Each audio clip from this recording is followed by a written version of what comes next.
সরকারের সমালোচনা যেমন করতে হবে, ঠিক তেমনি সরকারকে সামনের দিকে এগিয়ে নিয়ে যাওয়ার জন্য যে পথ এবং পদ্ধতি রয়েছে সেই পদ্ধতিগুলোও আমাদের অ্যাপ্লাই করতে হবে। কিন্তু সেটা কি? আমরা সরকারের পতন চাই না, বরং আমরা চাই সরকারের সংশোধন।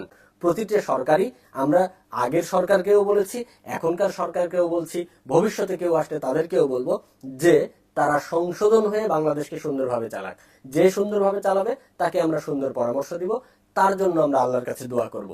আমরা এখন আপনাদের সম্মুখে যেটা বলতে চাই সেটি হচ্ছে যে আমরা যারা সমালোচনা করব তাদের কাজ হচ্ছে সরকারের স্ট্যাবিলিটি বাড়ানোর জন্য আরো সুন্দরভাবে গঠনমূলকভাবে সামনে যেন এগিয়ে যায়, এই জিনিসটা ইনশিওর করার জন্য আমরা যথাযথভাবে সরকারের সমালোচনা করব এবং পয়েন্ট ভিত্তিক পয়েন্ট ধরে ধরে সমালোচনা করব।